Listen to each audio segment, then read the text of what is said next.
주말 동안에 시장이 또 한 번 크게 흔들렸습니다. 근데 오늘 제가 시장에 대해서 설명드릴 부분은 그럼에도 불구하고 아직은 저평가되어 있는 게 있는 것 같다 라는 생각이 들어서 그 부분을 말씀을 드리겠고요. 두 번째, 영국에 대한 이야기를 안 할 수가 없는데 제가 부제를 이렇게 달았습니다. The End. 너무 가혹한가 싶지만 왜 그런 생각을 하는지를 설명드리겠고요. 마지막으로 이제 여러분들이 리스크 관리를 하기 위해서 어떤 부분들을 생각하셔야 되는지에 대한 설명을 드려보도록 하겠습니다. 특히 마지막에 설명드리는 이 리스크 관리 부분은 여러분들이 꼭 들어주셨으면 좋겠습니다. 먼저 이번 주 일정을 좀 정리를 해보도록 하겠습니다. 주말 동안에 영국에서 대규모 감세 정책이 발표되고 파운드화가 폭락하는 등 영국발 금융위기 반응성까지 부각되고 있는 상황이고요. 결과적으로 정치적인 이야기들이 나오고 있는데 지금 현재 시간으로 이탈리아 조기 총선 이야기가 나오고 있어서 유럽에서 여러 가지 문제들이 계속해서 이어지고 있구나라는 것을 아실 수가 있습니다. 그리고 화요일에는 컨퍼런스 보드의 소비자 기대 지수가 발표되고요. 금요일에는 미시건대 소비자 신뢰 지수가 발표됩니다. 미국의 소비와 관련된 지표들이 이번 주에 발표가 된다라고 정리를 하도록 하겠고요. 지난주에 독일의 PPI가 굉장히 큰 서프라이즈를 기록했는데 이번 주에는 CPI가 발표됩니다. 이 지표도 굉장히 주목해서 보셔야겠죠. 그리고 금요일에는 드디어 테슬라 AI 데이가 있고요. 그리고 월말 월초에는 중국과 미국 등 주요국에서 가장 중요한 지표라고 할 수 있는 PMI 지표가 발표되기 때문에 이 지표들도 주목해서 보셔야 될 것 같습니다. 또 10월달 주요 일정을 보면은 삼성전자 파운드 포럼이 10월 3일에 있고요. ECB, BOJ 회의가 예정되어 있습니다. 금요일에 다우는 1.6%, 나스닥도 1.8%, S&P 1.7% 하락했습니다. 종목별로 봐도 테슬라가 잘 버티다가 이틀 연속 크게 하락하면서 5%, 엑스모빌도 5%, 그리고 은행주들도 2에서 3%씩 크게 하락하는 모습 보였습니다. 지난 주간 단위로 보면은 역시나 전반적으로 다 하락하는 모습을 보였는데 애플이나 헬스케어 정도만 그래도 방어주구나 라는 생각이 들게 만드는 그런 움직임을 보였고요. 자, 이번 하락장에서 풋 옵션의 매입이 급증하고 있다라는 소식이 들립니다. 풋 옵션이라는 것은 주가가 빠지면 좋겠다, 빠지면 돈을 벌 수 있다라는 그 복권과 비슷한 상품인데요. 일단 지난주 금요일날 기준으로 신저가를 기록한 종목의 개수가 2,600개가 됐습니다. 이렇게 하락장을 해지하기 위해서 풋 옵션의 매입이 급증하고 있다라는 소식이 들리는데 일주일 동안 무려 34빌리언 달러, 그러니까 우리 돈으로 따지면 거의 40조 원이 넘는 풋 옵션 매입이 이루어졌고요. 이것은 2009년 이후로 최대 수준입니다. 저도 이 그림을 보고 깜짝 놀랐는데요. 빅머니 매니저들이 지금 움직이고 있다라고 해서 주식과 관련된 풋옵션 매입의 총합이 이런 식으로 매우 가파르게, 이것도 진짜 큰데요. 특이하게도 변동성 지수를 보니까 그런데 개별 주식의 변동색이 하늘색이고요. 그리고 전체 S&P 500 지수에 대한 변동성은 파란색입니다. 그래서 제가 여기서 말씀드리고 싶은 것은 시장이 이렇게 저렇게 힘들긴 하지만 그래도 저평가되는 건 있다라고 말씀드리는 이유가 여기 있습니다.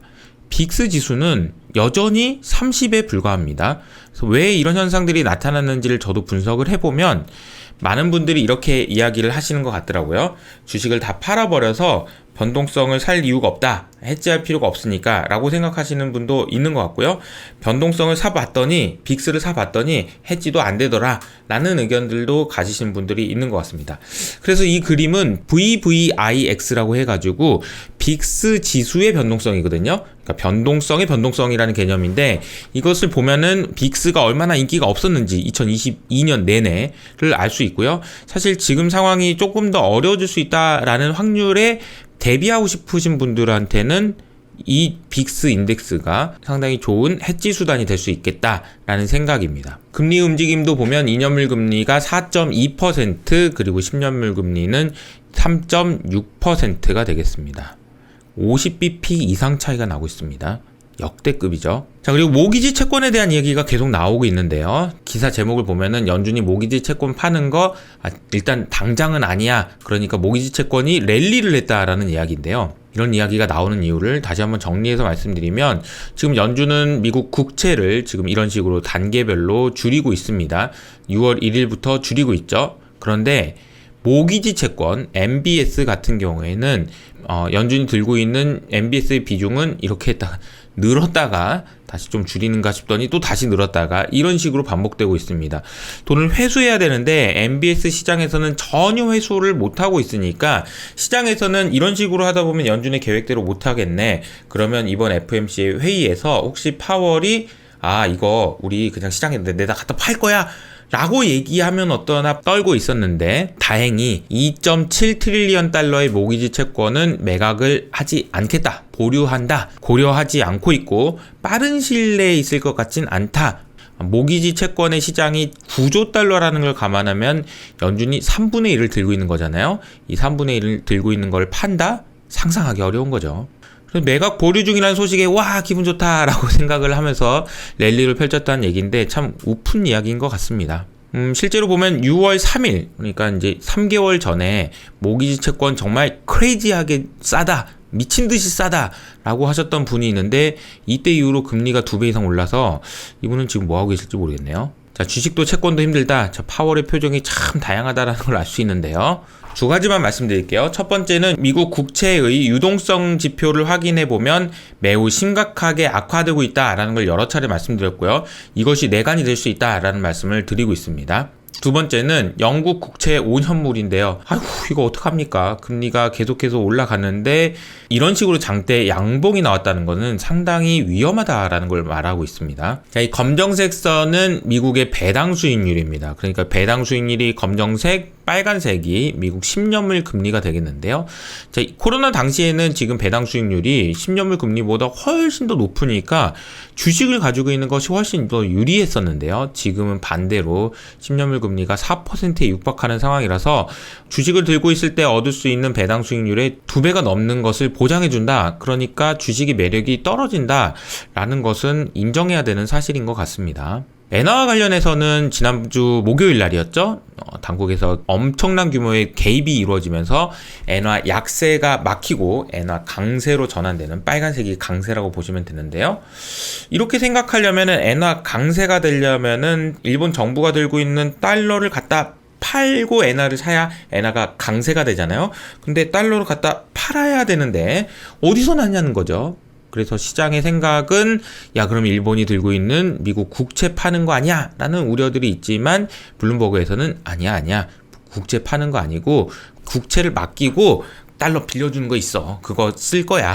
라는 이야기가 나와서 글쎄요. 이거 안심시키기 위해서 일부러 이런 얘기하는 것 같긴 한데 어쨌든 일본에서 당장은 국채를 팔진 않겠지만 BOJ에서 약 110빌리언 달러 그러니까 우리 돈으로 150조 원 정도 되는데 이 정도 규모의 달러가 있다라는 건데 이거 다 쓰면 어떡하나? 뭐 이런 생각도 드는 거죠. RRP 잔고는 이런 식으로 가지고 있다. 달러는 있긴 있다.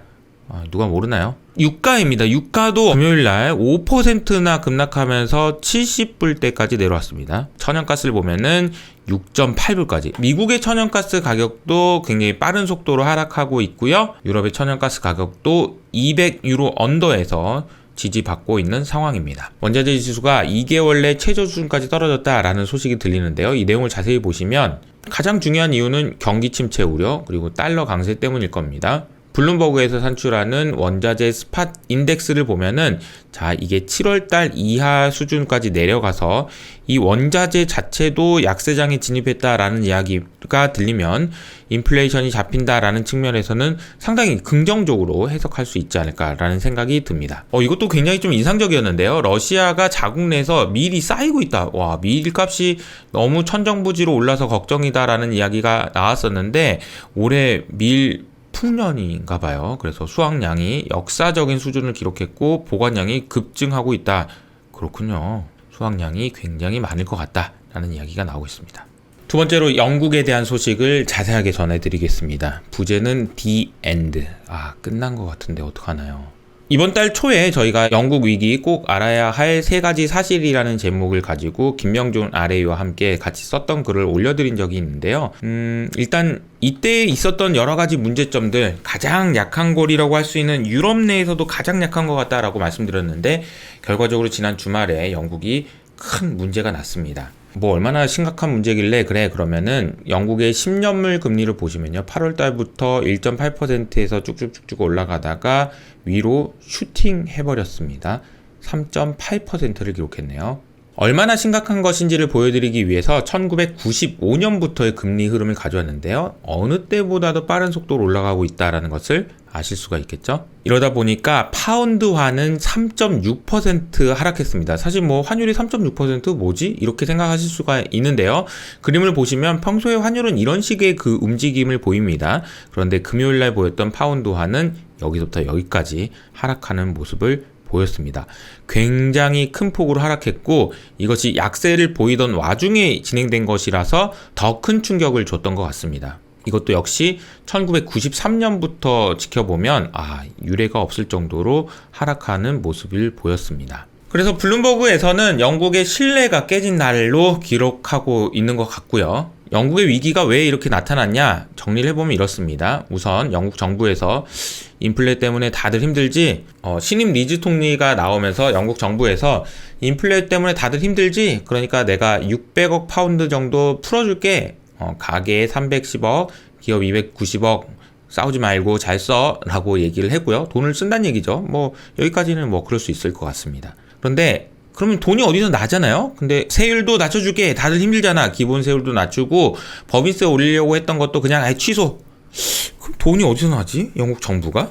대신에 나중에 우리가 성장을 더 많이 할 거야. 영국 잘 알지? 우리 대영 제국이잖아. 2.5%까지 잠재 성장률을 올릴 거야. 라고 얘기했는데 아무도 안 믿어주는 거죠. 그러니까 나 국채 좀 더 발행하게 해줘. 돈 좀 빌려줘. 라는 얘기입니다. 이런 상황이 되다 보니까 나 안 빌려줘 하면서 금리는 올랐고요. 이거 파운드화 이거 큰일 났구만. 그러면서 파운드화는 급락하는 모습을 보였습니다. 이 내용에 대해서 서머스 교수님께서 또 한 번 아주 강력하게 화를 내셨습니다. 야, 이건 뭐 영국? 이거 뭐 신흥국 아니야?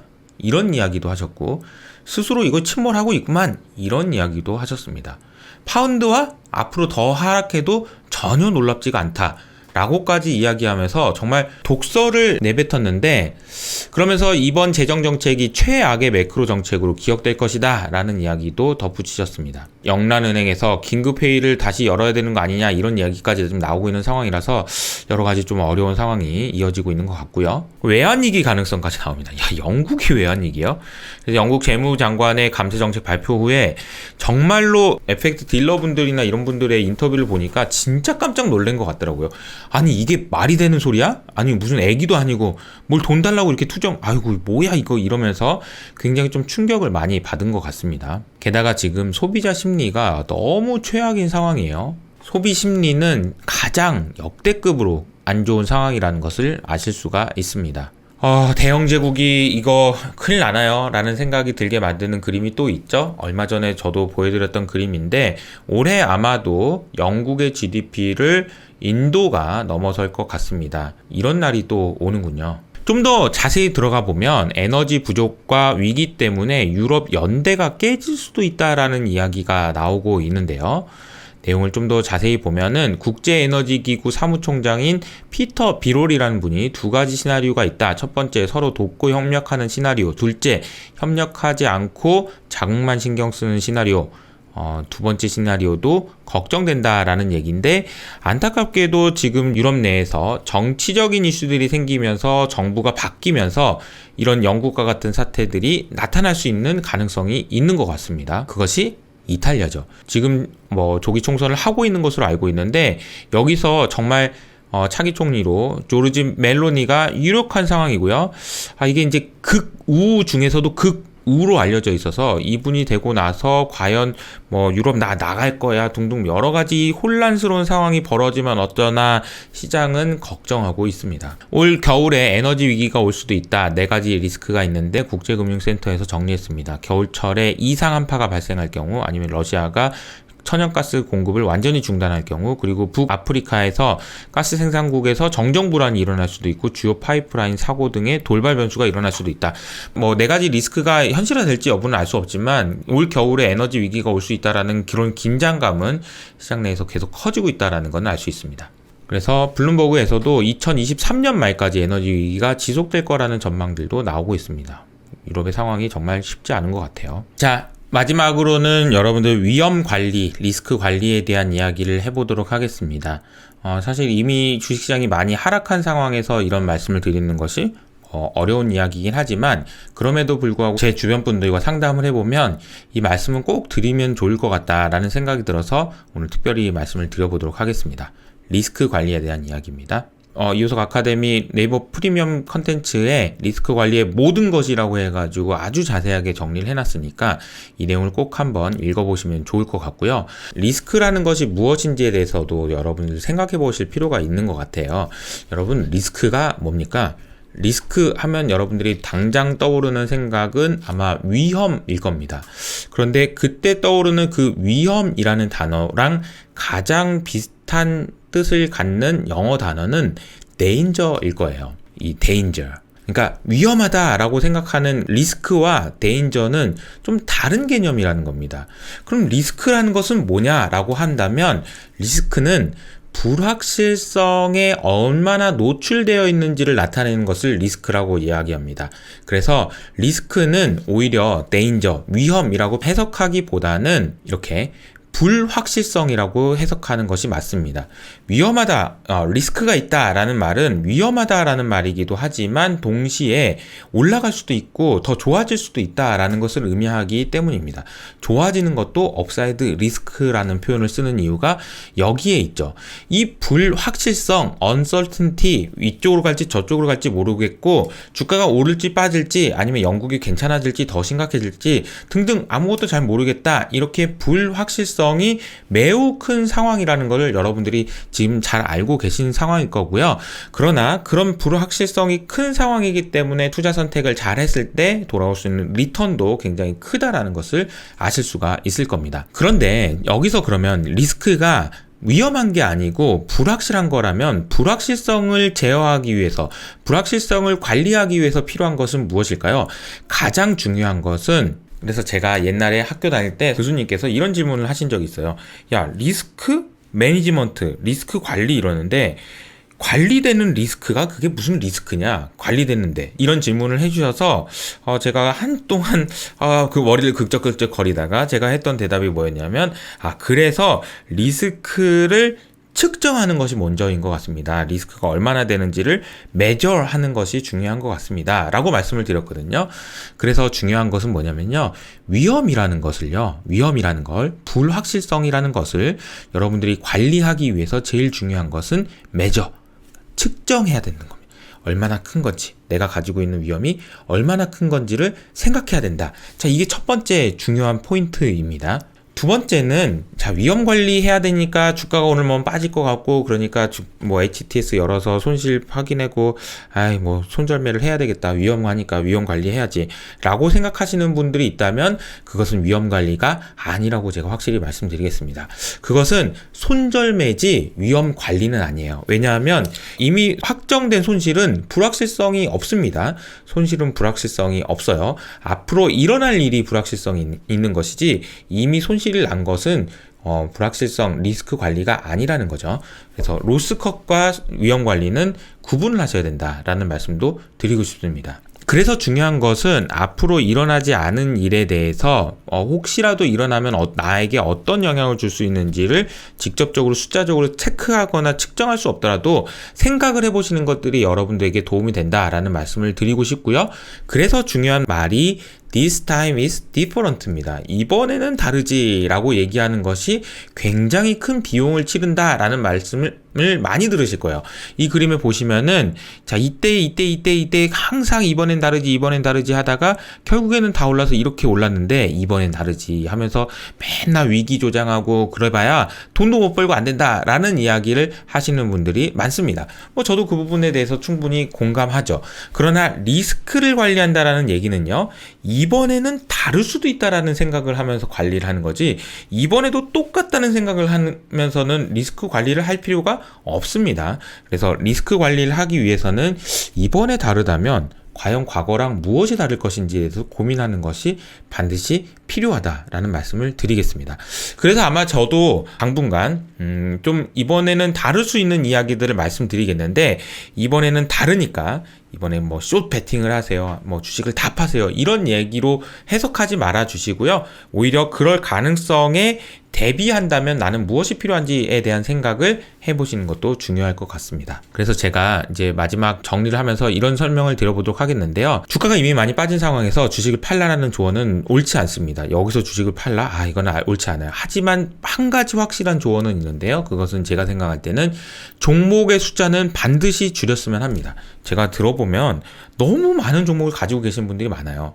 근데 그분들이 항상 하시는 말씀이 있습니다.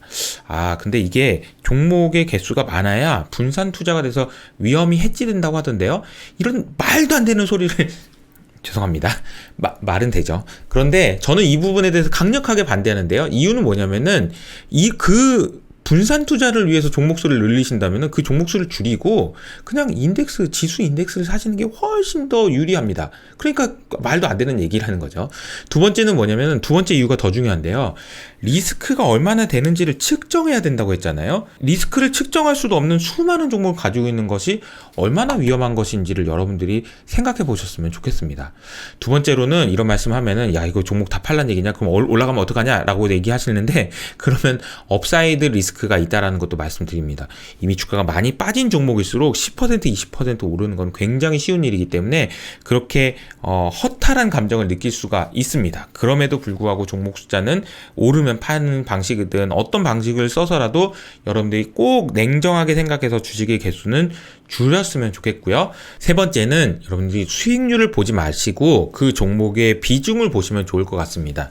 어떤 종목을 투자했는데 손실이 20%, 30%, 50% 이렇게 손실이 나는 걸 어떻게 팔아? 금방 오를 것 같은데 라고 생각하시지 마시고, 그 종목이 여러분들의 주식 중에서 어느 정도의 비중을 차지하는지를 생각해 보십시오. 그리고 그 비중이 맞는지요. 그리고 너무 작은 비중인데 오르면 어떡하나, 올라봤자 얼마 큰 영향도 주지 않을 텐데 라는 생각을 하실 수도 있는 거고요. 내가 이렇게 좋아하진 않는데 왜 이렇게 종목 비중이 많지? 라는 생각도 하실 수 있는데, 수익률을 보지 마시고 여러분들이 포트폴리오에서 그 종목이 차지하는 비중을 살펴보신 다음에 투자 의사결정을 하시는 것이 리스크 관리에 도움이 되실 거라고 생각합니다. 제가 오늘 드린 말씀, 위험 관리와 관련된, 리스크 관리와 관련된 이야기들은 여러분들이 꼭 한번 생각해 보셨으면 좋겠고요. 아마도 오늘 시장도 쉽지 않은 흐름이 이어질 것 같습니다. 리스크 관리라는 것이 무엇인지, 그냥 단순히 손절매하는 것이 리스크 관리가 아니고요. 좀 더 깊은 의미에서 리스크 관리에 대해서 생각해 보시면 좋을 것 같다는 말씀을 드리면서 오늘은 여기서 마무리하도록 하겠습니다. 지금까지 이호석 아카데미였습니다.